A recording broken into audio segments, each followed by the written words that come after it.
નમસ્તે વિદ્યાર્થી મિત્રો, ધોરણ 10 ગણિત ચેપ્ટર નંબર 14 સંભાવના તમારે પાસ થવું છે, સારા માર્ક્સ લાવવા છે, ટોપર બનવું છે કે પછી 80 માંથી 80 માર્ક્સ લાવવા છે। આ ચેપ્ટર કેવું છે? મોસ્ટ ઇમ્પોર્ટન્ટ, કારણ કે તમારા પેપરમાં કેટલા માર્ક્સમાં પૂછાશે? 14 માર્ક્સમાં પૂછાશે અને તમને ગેરંટી સાથે કહું છું તમારો એક પણ માર્ક્સ નહીં કપાય। જો તમે પહેલા 3 વિડિયો જોયા હશે તો તમને ખબર જ છે વિદ્યાર્થી મિત્રો કેટલા માર્ક્સમાં પૂછાવાનું છે। અહીંયા તમે જોઈ શકો છો, આની ફ્રીમાં પીડીએફ પણ આપીશ। પ્રથમ વખત આયા હોય તો તમે જોઈ લેજો વિદ્યાર્થી મિત્રો। આ પહેલો ભાગ છે, આપણે શીખ્યા હતા વિદ્યાર્થી મિત્રો હેતુલક્ષીમાં પૂછાઈ શકે છે। સ્ક્રીનશોટ તમે લેતા રહેજો વિદ્યાર્થી મિત્રો, આનો સ્ક્રીનશોટ લઈ લો વિદ્યાર્થી મિત્રો। આ હેતુલક્ષીમાં પૂછાય છે। એના પછી વિદ્યાર્થી મિત્રો બીજા નંબરનો સ્ક્રીનશોટ લઈ લો। P of E plus P of E naught બરાબર શું થશે? 1 થશે। એક કિંમત આપેલી હોય, બીજી કિંમત શોધવાની કે એકમાંથી બાદ કરી દેવાના, તમને 1 માર્ક્સ મળી જશે। એના પછી તમે જોઈ શકો છો તમારા પેપરમાં જેટલા પણ પ્રકારના પ્રશ્નો પૂછાશે આપણે બધા જ જોયા હતા વિદ્યાર્થી મિત્રો। ગુણોત્તર વાળો ક્વેશ્ચન મેં તમને શોર્ટ ટ્રિક પણ આપી છે વિદ્યાર્થી મિત્રો। તો આ વિડિયો જોઈને એ વિડિયો પર વિદ્યાર્થી મિત્રો 3 ભાગ જોઈ લેજો। એના પછી વિદ્યાર્થી મિત્રો એક પાસાવાળા આપણે ક્વેશ્ચન જોયા હતા, સરસ મજાનો તમે સ્ક્રીનશોટ લઈ લેજો। એના પછી આપણે કયા જોયા હતા? 2 પાસાવાળા ક્વેશ્ચન પણ જોયા હતા। અને આજે આપણે શું જોવાના છીએ વિદ્યાર્થી મિત્રો? આજે આપણે જોવાના છીએ એક સિક્કાવાળા ક્વેશ્ચન, 2 સિક્કાવાળા ક્વેશ્ચન અને 3 સિક્કાવાળા પ્રશ્નો તમારી પરીક્ષામાં પૂછાઈ શકે છે વિદ્યાર્થી મિત્રો। પ્રથમ વખત આયા હોય તો વિડિયોને લાઈક કરી દેજો, તમને 1 થી 2 સેકન્ડ લાગશે, તમારા માટે ફ્રી છે વિદ્યાર્થી મિત્રો। પણ અમને થોડોક ફાઇનાન્શિયલ સપોર્ટ મળશે, થોડોક મોટિવેશન મળશે જો તમે વિડિયોને લાઈક કરશો, ચેનલને સબસ્ક્રાઇબ કરશો, તમારા દોસ્તો સાથે શેર કરશો। તો બે હાથ જોડીને નમ્ર વિનંતી કરું છું, વિડિયોને લાઈક કરી દો, ચેનલને સબસ્ક્રાઇબ કરી દો, નોટિફિકેશન પણ ઓન કરી દો, જેથી જ્યારે પણ વિડિયો અપલોડ કરું તમારા મોબાઈલમાં નોટિફિકેશન આવી જાય। ચલો વિદ્યાર્થી મિત્રો, અને કોમેન્ટમાં જણાવજો મારી સ્પીડ કેવી છે, કયા ચેપ્ટર તમારે શીખવા છે, ગણિત શીખવું છે, વિજ્ઞાન શીખવું છે, અંગ્રેજી ગ્રામરમાં કયા ટોપિક શીખવા છે, બધી જ વસ્તુ તમારી સાથે શેર કરીશ। ચલો આવી જઈએ, ભગવાન શ્રી ગણેશનું નામ લઈએ, શ્રી ગણેશાય નમઃ, અને આપણે શું કરીએ? શુભ શરૂઆત કરીએ વિદ્યાર્થી મિત્રો। તો સૌથી પહેલા બહુ જ ઈઝી છે, તમને નોર્મલ વસ્તુ તો ખબર જ હશે વિદ્યાર્થી મિત્રો। એક સિક્કો ઉછાળીએ, 2 સિક્કા ઉછાળીએ અને 3 સિક્કા ઉછાળીએ, આટલા તમારી પરીક્ષામાં ક્વેશ્ચન પૂછાઈ શકે છે। તો સૌથી પહેલા અહીંયા જુઓ છો, સરસ મજાનું મેં સૂત્ર લખેલું છે, તમારી પરીક્ષામાં પૂછાય તો અહીંયા તમારે યાદ ના રાખો તો પણ ચાલે। અહીંયા તમે n ની જગ્યાએ 1 મૂકો, આપણે કેટલા મૂકવાના? n ની જગ્યાએ 1 મૂકવાના। કેમ n ની જગ્યાએ 1 મૂકવાના? પરીક્ષામાં એવું પૂછાય કે સમતોલ સિક્કાને એક જ વખત ઉછાળ્યો છે, એક જ વખત ઉછાળ્યો હોય તો n ની જગ્યાએ 1 મૂકવાના, તો 2 ની 1 ઘાત જવાબ કેટલો આવશે? 2 આવશે। એનો મતલબ જ્યારે પણ તમને એમ કે એક સમતોલ સિક્કો ઉછાળીશું તો ટોટલ પરિણામ કેટલા આવશે? 2 આવશે। તો નીચે કેટલા લખવાના? 2 લખવાના। ક્યારે? જ્યારે એક સમતોલ સિક્કો ઉછાળ્યો હોય ત્યારે। બીજી વસ્તુ, તમને એમ કે 2 સમતોલ સિક્કા ઉછાળ્યા, એક 1 રૂપિયાનો, એક 2 રૂપિયાનો, કે 2 5 રૂપિયાના, 2 10 રૂપિયાના, એક 1 રૂપિયાનો, એક 20 રૂપિયાનો, કોઈ પણ હોય, કોઈ પણ 2 સમતોલ સિક્કા આપણે ઉછાળીશું તો n ની જગ્યાએ 2 મૂકવાના, તો 2 ની 2 ઘાત કેટલા થશે? 4 થશે। તો આપણે નીચે કેટલા લખવાના? 4 લખવાના। ક્યારે? જ્યારે 2 સમતોલ સિક્કા ઉછાળવાનું કે ત્યારે। અને એ જ પ્રમાણે એ લોકો એમ કે સર 3 સમતોલ સિક્કા ઉછાળીએ તો 2 તરી 6 ના વિદ્યાર્થી મિત્રો, ઘણા બધા લોકો આવું કરે છે, 2 એકા 2, 2 દુ 4, 2 તરી 6 ના વિદ્યાર્થી મિત્રો, 2 ની 3 ઘાત, એનો મતલબ આપણે 2 કેટલી વખત લખવાના હોય? 3 વખત લખવાના હોય, તો 2 દુ 4 અને 4 દુ કેટલા થશે વિદ્યાર્થી મિત્રો? 8। એનો મતલબ જ્યારે તમને એમ કે 3 સમતોલ સિક્કા ઉછાળ્યા તો નીચે કેટલા લખવાના? 8 લખવાના। આ મેં તમને મેથડ પણ બતાવી, પરિણામો કેટલા આવશે એ પણ હું તમને બતાવીશ, પણ તમારે યાદ રાખશો તો પણ ચાલશે। તમને પરીક્ષામાં એમ કે એક સમતોલ સિક્કો ઉછાળ્યો તો નીચે કેટલા લખી દો? 2। તમને એમ કે 2 સમતોલ સિક્કા ઉછાળ્યા, નીચે લખી દો 4। અને એમ કે 3 સમતોલ સિક્કા ઉછાળ્યા, નીચે લખી દો 8। સાહેબ 4 સમતોલ સિક્કા ઉછાળ્યા તો નીચે કેટલા લખવાના? 2 ની 4 ઘાત, 2 ગુણ્યા 2 ગુણ્યા 2 ગુણ્યા 2, 2 દુ 4, 4 દુ 8, 8 દુ 16, નીચે 16 લખવાના। પણ એ તમારી પરીક્ષામાં નહીં પૂછાય। 1, 2 અને 3 સમતોલ સિક્કા સુધી એ લોકો પૂછી શકે છે। બરાબર। હવે આપણે થોડુંક બેઝિક નોલેજ તો શું હોય તમને ખબર જ હોય, સિક્કાને આપણે અંગ્રેજીમાં શું કહીએ? કોઈન કહીએ। છાપ અને કાંટો આપણે વાઘો કહેતા હોઈએ, તમે તમારી ભાષામાં જે કંઈ પણ કહો વિદ્યાર્થી મિત્રો, પણ પરીક્ષામાં શું લખેલું હશે? છાપ લખેલું હશે અને બીજું શું લખેલું હશે?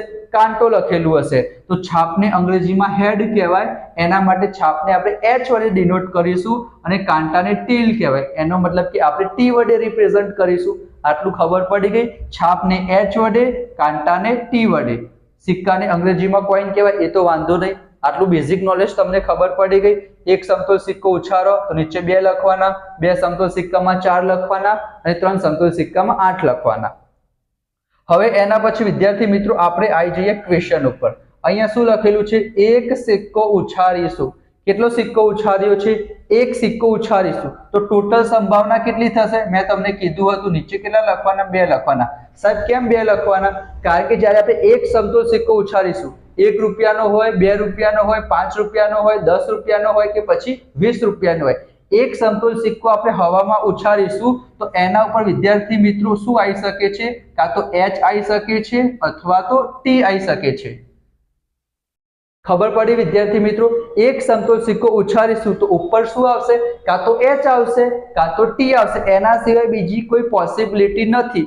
માટે એક સમતોલ સિક્કો ઉછાળીશું તો નીચે હંમેશા કેટલા લખવાના? 2 લખવાના। નીચે હંમેશા કેટલા લખવાના? 2 લખવાના। જેમ એક પાસો ઉછાળતા હતા નીચે 6 લખતા હતા, 2 પાસો ઉછાળતા હતા નીચે 36 લખતા હતા। એનું સૂત્ર શું હતું? 6 ની n ઘાત। એક પાસો ઉછાળીએ તો n ની જગ્યાએ 1 લખીએ તો જવાબ કેટલો આવશે? 6 આવશે। તમે 2 પાસા ઉછાળો, n ની જગ્યાએ 2 લખો તો 6 નો વર્ગ કેટલો થશે? 36 થશે, બરાબર। આજ મેં તમને કીધું હતું, બરાબર, તમને ખબર જ હશે। સમતોલ પાસાવાળો તમે વિડીયો જોઈ લેશો એટલે તમને આઈડિયા આવી જશે। તો એક પાસો એક સિક્કો ઉછાળીશું, 2 આવશે। કયા 2 આવશે? આ પણ તમારી પરીક્ષામાં લખવાનું, જેથી સામેવાળાને લાગે કે તમને આવડે છે, બરાબર। નીચે 2 કેમ લખવાના? કારણ કે આપણી પાસે 2 ટોટલ પરિણામની સંખ્યા છે। હવે અહીંયા શું કીધું છે વિદ્યાર્થી મિત્રો? આ 1 2 3 4 નથી લખ્યું, એકચ્યુઅલી અહીંયા 1 આવશે કે એક છાપ આવે। ક્વેશ્ચન શું છે? એક સમતોલ સિક્કો આપણે ઉછાળીએ તો એના ઉપર શું આવવું જોઈએ? એક છાપ આવી જોઈએ। તો એક છાપ ક્યારે આવશે વિદ્યાર્થી મિત્રો? તમે જો અહીંયા એચ લખેલું છે અને અહીંયા શું લખેલું છે? ટી લખેલું છે। તો એક વખત છાપ આવે તો અહીંયા એચ કેટલી વખત આવે છે? છાપને હેડ કહેવાય, તો એક વખત એચ આવે છે તો જવાબ શું આવશે? 1/2 આવશે। પછી શું લખેલું છે? 2 વાર કાંટો આવે, સોરી જે હતું એ જ છે વિદ્યાર્થી મિત્રો, થોડીક મિસ્ટેક થઈ ગઈ, અહીંયા 1 જ આવશે। અહીંયા શું લખેલું છે? છાપ આવે તેની સંભાવના, કારણ કે આમાં તો વિદ્યાર્થી મિત્રો એટલું બધું કન્ફ્યુઝન થવાની જરૂર નથી।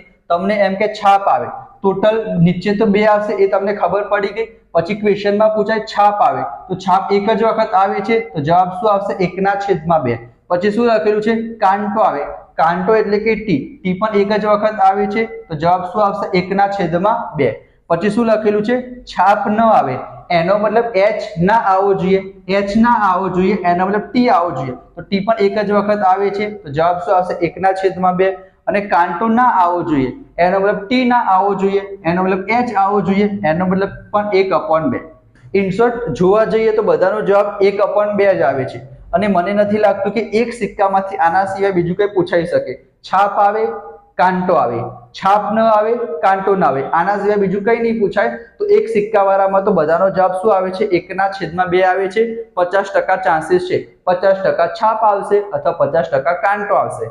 તો એક સિક્કાવાળામાં તો વિદ્યાર્થી મિત્રો કંઈ કન્ફ્યુઝન નહીં થાય। ચલો એના પછી આપણે જોવા જઈએ વિદ્યાર્થી મિત્રો 2 સિક્કાવાળા। હવે આપણે કેટલા સિક્કા લઈએ છીએ? 2 સિક્કા। તો મેં તમને હમણાં શું કીધું હતું? જ્યારે પણ આપણે 2 સમતોલ સિક્કા ઉછાળીશું તો સૂત્ર શું હતું? 2 ની n ઘાત, n ની જગ્યાએ 2 મૂકીએ એનો મતલબ 2 ની 2 ઘાત, તો ટોટલ પરિણામ કેટલા આવશે? 4 આવશે। તો નીચે બધામાં કેટલા લખવાના? 4 લખવાના। નીચે બધામાં કેટલા લખવાના? 4 લખવાના। નીચે બધામાં કેટલા લખવાના? 4 લખવાના। કેમ 4 લખવાના? 2 સમતોલ સિક્કા કે તો કારણ કે ટોટલ 4 પરિણામ આવશે। સાહેબ 4 પરિણામ કઈ રીતના આવશે અમને બતાવો, તો તમને હું 4 પરિણામ બતાવું। જો 2 સમતોલ સિક્કા આપણે એક સાથે ઉછાળીશું તો તમે મને એમ કહો બંનેના ઉપર એચ આવી શકે? હા સાહેબ, બંનેના ઉપર એચ આવી શકે છે। 2 સમતોલ સિક્કા ઉછાળીએ તો બંનેના ઉપર એચ આવી શકે, સાચી વાત છે। પછી હું તમને એમ કહું બંનેના ઉપર ટી આવી શકે? તમે કહેશો હા સર। બંનેના ઉપર કાંટો પણ આવી શકે, બેમાં છાપ પણ આવી શકે, બંનેમાં કાંટો પણ આવી શકે. પછી હું તમને એમ કહું પહેલામાં છાપ આવે અને બીજામાં કાંટો આવે, એવું પોસિબલ? હા સાહેબ, એવું પોસિબલ. અને આનું ઊંધું કરી દઈએ, પહેલામાં કાંટો આવે અને બીજામાં છાપ આવે. હા સાહેબ, આવું પણ થાય. આના સિવાય બીજું કંઈ ના થાય. કાં તો બેમાં છાપ આવશે, કાં તો બંનેમાં કાંટો આવશે, કાં તો છાપ કાંટો આવે, કાં તો કાંટો છાપ આવે. તો ટોટલ પરિણામ કેટલા થયા? 4 થયા. બે સમતોલ સિક્કા ઓછા રહેશું તો એના માટે નીચે કેટલા લખી દેવાના? 4 લખી દેવાના. આટલું ખબર પડી ગઈ સર? ઓકે. પછી શું લખેલું છે અહીંયા વિદ્યાર્થી મિત્રો? એક જ છાપ આવે. છાપને શું કહેવાય? એચ કહેવાય. એનો મતલબ એચ કેટલી વખત દેખાવો જોઈએ તમને? એક જ વખત. એક જ વખત એચ દેખાવો જોઈએ. તો આમાં તો સાહેબ 2 વખત દેખાય છે તો ના ચાલે. આમાં તો એક પણ વખત નથી દેખાતો, ના ચાલે. હા સાહેબ, અહીંયા એક વખત દેખાય છે, અહીંયા પણ એક વખત દેખાય છે. તો મને એટલી ખબર પડે કે 2 વખત મને એક છાપ દેખાય છે. તો ઉપર કેટલા લખવાના? 2 લખવાના. સાહેબ ના ખબર પડી. 2 કેમ લખ્યા? કારણ કે આપણને કીધું હતું કે એક વખત એચ દેખાવો જોઈએ. આ બંનેમાં તો અહીંયા તો એક પણ વખત નથી દેખાતો તો ના ચાલે. અહીંયા 2 વખત દેખાય, ના ચાલે. કારણ કે અહીંયા લખેલું છે કે એક જ વખત એચ દેખાવો જોઈએ. તો અહીંયા એક વખત દેખાય છે, અહીંયા એક વખત દેખાય છે. તો ટોટલ 2 હતા પરિણામ, શક્ય પરિણામ. તો 2/4. તમે આને કટ કરો, 2 દુ 4 આ રીતના, બરાબર. તો જવાબ શું આવશે? 1/2.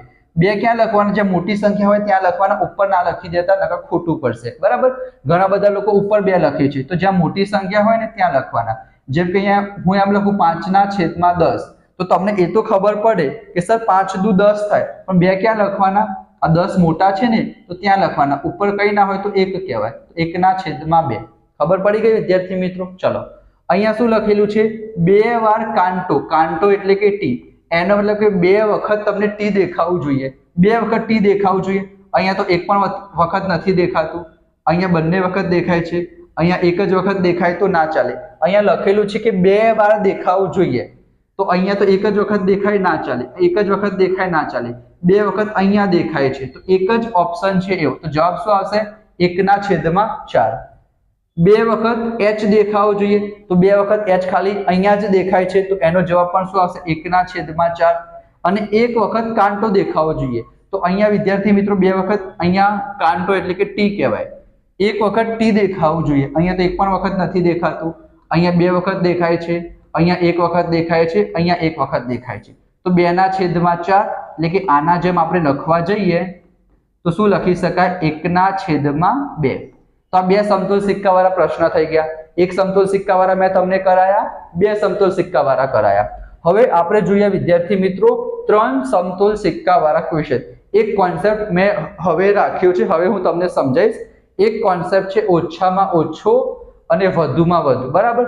આ જે કોન્સેપ્ટ છે વિદ્યાર્થી મિત્રો એ 2 સમતોલ સિક્કામાં પણ પૂછાઈ શકે છે. તો એ કોન્સેપ્ટ આપણે શીખીએ. હું એક વખત ચેક કરી લો, વિડિયો ચાલુ જ છે ને? ઓકે, ચલો ચાલુ છે. તો બહુ સિમ્પલ કોન્સેપ્ટ છે વિદ્યાર્થી મિત્રો, ટેન્શન ના લેતા. જો ઓછામાં ઓછું અને વધુમાં વધુ, હું તમને એમ કહું કે તમારે જે 80 માર્ક્સનું પેપર આપશો ને એમાં તમારે ઓછામાં ઓછા 60 માર્ક્સ લાવવાના. મેં તમને શું કીધું? સાંભળો શાંતિથી. ઓછામાં ઓછા તમારે 60 માર્ક્સ તો લાવવાના જ છે. તો તમે મને એમ કહો તમારે 70 માર્ક્સ આવે તો હું તમને કંઈ કહું? મેં તમને શું કીધું કે તમારે મિનિમમ ઓછામાં ઓછા 60 માર્ક્સ લાવવાના. તો તમારે 65 માર્ક્સ આવે, 70 માર્ક્સ આવે તો ચાલશે. સર કંઈ નહીં બોલે, કારણ કે સરે કીધું હતું કે ઓછામાં ઓછા 60 તો આવવા જોઈએ. તો એના કરતાં વધારે આવશે તો વાંધો નહીં. પણ જો 50 માર્ક્સ આવે તો સર બોલશે, કારણ કે સરે કીધું હતું ઓછામાં ઓછા 60 લાવવાના. ખબર પડી? બીજું હું તમને કહું કે હું તમને એમ કહું કે તમારે મિનિમમ આ ચેપ્ટર ઓછામાં ઓછું 5 વખત ગણી દેવાનું પ્રેક્ટિસ વર્કમાંથી, અથવા તો 2 વખત. ચાલો તે 5 વખત રાખો કે તમારે જેમ કે સમપ્રમાણતાનો પ્રમેય, 6.1 થેલ્સનો પ્રમેય મોસ્ટ ઇમ્પોર્ટન્ટ છે. તો હું તમને કહું કે તમારે 5 વખત લખી જ દેવાનું. ઓછામાં ઓછું 5 વખત લખી જ દેવાનું. એનો મતલબ શું થાય? કોમન તમે 3 વખત લખો તો ચાલે, ના ચાલે. 4 વખત લખો તો ચાલે, ના ચાલે. 5 વખત લખો તો ચાલે, ચાલે. મેં તમને કીધું ઓછામાં ઓછું 5 વખત લખવાનું. એટલે તમે 5 વખત લખશો તો પણ ચાલશે અને 5 કરતા વધારે વખત લખશો તો પણ ચાલશે. ખબર પડી? અને એનું ઊંધું વધુમાં વધુ, હું તમને એમ કહું કે વધુમાં વધુ તમારે 3 કલાક ટીવી જોવાની. આમ તો 3 કલાક પણ વધારે કહેવાય, પણ જસ્ટ ખાલી એક્ઝામ્પલ માટે કે વધુમાં વધુ 3 કલાક તમારે ટીવી જોવાની. તો તમે 5 કલાક જોવો તો ચાલે? ના ચાલે, કારણ કે મેં તમને કીધું છે કે વધુમાં વધુ 3 કલાક. 3 કલાક જોવો તો પણ ચાલે, 2 કલાક જોવો તો પણ ચાલે, અને ના જોવો તો પણ ચાલે. વધુમાં વધુ 3 કલાક એટલે કે 3 અથવા 3 થી ઓછા, અને ઓછામાં ઓછા 10 એટલે 10 અથવા 10 થી વધારે. બસ આ જ કોન્સેપ્ટ તમારે અહીંયા યાદ રાખવાનો છે. ઓછામાં ઓછી 2 વખત છાપ. તમે મને એમ કહો કે 5 વખત છાપ મળે તો ચાલે? ચાલે સાહેબ, કારણ કે ઓછામાં ઓછી 2 વખત, એનો મતલબ કે 2 વખત એચ દેખાવો જ જોઈએ. 2 કરતા વધારે વખત દેખાશે તો ચાલશે, પણ ઓછામાં ઓછું એટલે મિનિમમ 2 વખત તો મને એચ દેખાવો જ જોઈએ. 2 થી વધારે વખત દેખાશે તો ચાલશે, પણ 1 વખત દેખાય તો ના ચાલે, 0 વખત દેખાય તો ના ચાલે. એનું ઊંધું. વધુમાં વધુ 2 વખત કાંટો, એટલે કે વધારેમાં વધારે મને 2 વખત જ ટી દેખાવો જોઈએ. 3 વખત દેખાય તો નહીં ચાલે. 1 વખત ચાલશે, 0 વખત પણ ચાલશે, પણ 2 કરતા વધારે નહીં ચાલે. બરાબર? ચલો આપણે ક્વેશ્ચન સોલ્વ કરી એટલે તમને આઈડિયા આવશે. હવે વિદ્યાર્થી મિત્રો, સૌથી પહેલા તો 3 વખત સિક્કો ઉછાળીશું તો તમે મને એમ કહો નીચે કેટલા લખવાના? સાહેબ કેટલી વખત? તમે સમજાવશો. નીચે 8 લખવાના, કારણ કે સૂત્ર શું હતું? 2 ની n ઘાત. n ની જગ્યાએ 3 મૂકીએ તો 2 ની 3 ઘાત કેટલા થશે? 8 થશે. એનો મતલબ નીચે હંમેશા કેટલા લખવાના? 8 લખવાના. ક્યારે? જ્યારે આપણને એમ કીધું કે 3 સમતોલ સિક્કા, એક સમતોલ સિક્કામાં 2 લખવાના, 2 સમતોલ સિક્કામાં 4 લખવાના, 3 સમતોલ સિક્કામાં 8 લખવાના. આટલું તમને ખબર પડી ગઈ? સાહેબ તમે આ તો શીખવાડ્યું હતું 4, એ તો અમને યાદ રહી ગયું, પણ 3 સમતોલ સિક્કામાં 8 કઈ રીતના યાદ રહેશે? તમને આ યાદ છે તો બસ વિદ્યાર્થી મિત્રો 8 પણ યાદ રહી જશે. જો આ જ લખવાનું છે. અહીંયા શું હતું? તમે કહેશો સર આ તો અમને યાદ જ છે, એચ હતું, એના પછી તમે અમને ટી કીધું હતું, એના પછી સર તમે HT કીધું હતું, અને એના પછી તમે TH કીધું હતું. આ તો અમને યાદ જ છે. આ યાદ છે તો ફરીથી એવું ને એવું લખી દો. બીજી વખત સાહેબ કેમ બીજી વખત? એમ બીજી વખત લખવાનું. 2 વખત H લખવાના, 2 વખત T લખવાના, 1 વખત HT લખવાનું, 1 વખત TH લખવાનું. સાહેબ 2 વખત લખી દેવાનું. 8 થઈ ગયા. બસ હવે શું કરવાનું? આ 4 ની આગળ H લખી દો. H અને આ 4 ની આગળ T લખી દો. T. બસ ફિનિશ. આ થઈ ગયા તમારા 8. 1 2 3 4 5 6 7 8. 8 તમારા ટોટલ પરિણામ થઈ ગયા. જે પેલું હતું એ જ લખવાનું હતું. 2 વખત 4 માં H 4 માં T, તમારા 8 પરિણામ ફિનિશ. પરીક્ષામાં પૂછાય તો તમારે આ લખવાનું. બરાબર? ચલો હવે આપણે જોઈએ વિદ્યાર્થી મિત્રો ક્વેશ્ચન. શું જોઈએ? ક્વેશ્ચન. ચલો પહેલા 3 તો સિમ્પલ જ છે. એકવાર H દેખાવો જોઈએ. નીચે બધામાં કેટલા લખવાના? 8. નીચે બધામાં કેટલા લખવાના? 8. કેમ 8 લખવાના? કારણ કે સાહેબ હવે તો અમે પણ થાકી ગયા સાંભળીને. 3 સમતોલ સિક્કા ઉછાળીશું તો 8 લખવાના. આટલું ખબર પડી ગઈ? એક જ વખત તમને શું દેખાવું જોઈએ? H કેટલી વખત દેખાવો જોઈએ? સાહેબ એક જ વખત H દેખાવો જોઈએ. અહીંયા તો સાહેબ 3 વખત દેખાય છે તો ના ચાલે. અહીંયા સાહેબ એક જ વખત દેખાય છે, ચાલશે. અહીંયા 2 વખત દેખાય છે, ના ચાલે. 2 વખત દેખાય છે, ના ચાલે. 2 વખત દેખાય છે, ના ચાલે. 0 વખત દેખાય છે, ના ચાલે. 1 વખત દેખાય છે, ચાલે. 1 વખત દેખાય છે, ચાલે. તો એવા કેટલી વખત આપણને એક જ વખત દેખાય છે? 1 2 3. 3 વખત દેખાય છે તો આનો જવાબ આવશે 3/8. ખબર પડે વિદ્યાર્થી મિત્રો? એક જ વખત H દેખાવો જોઈએ તો 3 એવા આપણી પાસે પરિણામ છે કે જેમાં એક જ વખત H દેખાય છે. 2 વખત કાંટો એટલે કે T દેખાવો જોઈએ. 2 વખત T દેખાવો જોઈએ. ચલો 2 વખત આપણે T શોધીએ. અહીંયા એક પણ વખત નથી. અહીંયા 2 વખત છે T. અહીંયા 1 વખત છે. અહીંયા 1 વખત છે. અહીંયા 1 વખત છે. અહીંયા 3 વખત છે. અહીંયા 2 વખત છે. અહીંયા 2 વખત છે. સાહેબ આમાં પણ જવાબ 3/8 આવશે. હા, આનો જવાબ પણ 3/8 આવશે. ચલો 3 વખત H દેખાવું જોઈએ તો 3 વખત H તો વિદ્યાર્થી મિત્રો ખાલી આમાં જ દેખાય છે. જો બીજા બધામાં 1 વખત હશે, 2 વખત હશે અથવા તો નહીં હોય. તો 3 વખત H એકમાં જ દેખાય છે તો 1/8. ખબર પડી? હવે વિદ્યાર્થી મિત્રો જે મેં તમને શીખવાડ્યું હતું એ અહીંયા જોઈએ. ઓછામાં ઓછું 1 વખત છાપ. ઓછામાં ઓછું 1 વખત છાપ. છાપ એટલે શું કહેવાય? H કહેવાય. ઓછામાં ઓછું 1 વખત છાપ એટલે 1 અથવા 1 કરતા વધારે. એટલું યાદ રાખજો તો પણ ચાલશે સિમ્પલ લેંગ્વેજમાં. જે મેં તમને પાછળ શીખવાડ્યું એ યાદ ના હોય તો ખાલી આટલું યાદ રાખો, ઓછામાં ઓછું એક વખત છાપ એટલે ઓછામાં ઓછું આવ્યું ને તો વધુમાં વધુ કરી દેવાનું, એટલે કે એક વખત દેખાય અથવા એક કરતા વધારે વખત દેખાય, એક વખત દેખાય તો પણ ચાલશે, એક કરતા વધારે વખત દેખાય તો પણ ચાલશે. તો અહીંયા જોવા જઈએ આપણે, એક વખત પણ ચાલશે, એક કરતા વધારે વખત પણ ચાલશે.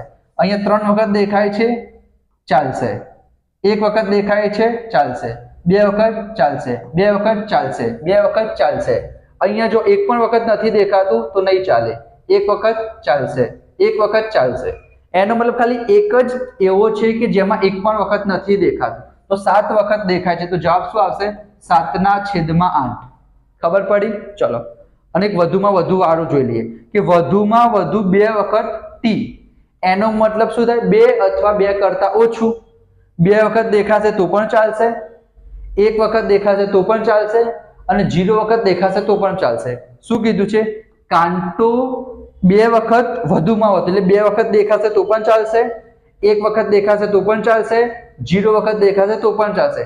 વધુમાં વધુ 2 એટલે કે 2 કરતા વધારે વાર ના દેખાવો જોઈએ. એનો 3 વાર દેખાય તો ના ચાલે, તો અહીંયા જો 3 વાર દેખાય છે તો આ નહીં ચાલે, એના સિવાય બીજા બધા ચાલશે. તો આનો જવાબ પણ શું આવશે વિદ્યાર્થી મિત્રો? 7/8 આવશે. અને આ તમારે જાતે ગણવાનું છે વિદ્યાર્થી મિત્રો. આપણે અત્યાર સુધી 4 ભાગ જોયા છે. આજે આપણે 1 સિક્કાવાળા, 2 સિક્કાવાળા અને 3 સિક્કાવાળા જોયા. હવે જે નેક્સ્ટ વિડીયો આવશે એમાં વિદ્યાર્થી મિત્રો આપણે પત્તાવાળા જોઈશું. આ તમારો મોસ્ટ ઇમ્પોર્ટન્ટ છે, પત્તાવાળા ક્વેશ્ચન. 52 પત્તા હોય, રાજા હોય, રાણી હોય, ગુલામ હોય, મુખ મુદ્રા વાળા હોય. અમને નથી આવડતું સર, તો કંઈ વાંધો નહીં, સરસ મજાનો વિડીયો બનાવીશું, એમાં તમે જોઈ લેશો, તમારા પૂરેપૂરા માર્ક્સ આવશે. ગણિતમાં જ નહીં, વિજ્ઞાનમાં, અંગ્રેજી ગ્રામરમાં. આ વિડીયો પસંદ આવ્યો હોય વિડીયોને લાઈક કરજો, ચેનલને સબસ્ક્રાઇબ કરજો, દોસ્તો સાથે શેર કરજો, નોટિફિકેશન ઓન કરી દેજો. કોમેન્ટ બોક્સમાં જણાવજો કે આજનો વિડીયો તમને કેવો લાગ્યો, 2 મિનિટ તમારી કાઢીને. તો મળીશું આપણે નેક્સ્ટ વિડીયોમાં. જો બીજાના વિડીયો ના જોયા હોય આગળના 3 ભાગ, તો એ પણ જોઈ લેજો. ખૂબ જ સરસ છે, તમારો સપોર્ટ આપજો. મળીશું નેક્સ્ટ વિડીયોમાં. ત્યાં સુધી જય Shri Krishna. Thank you so much.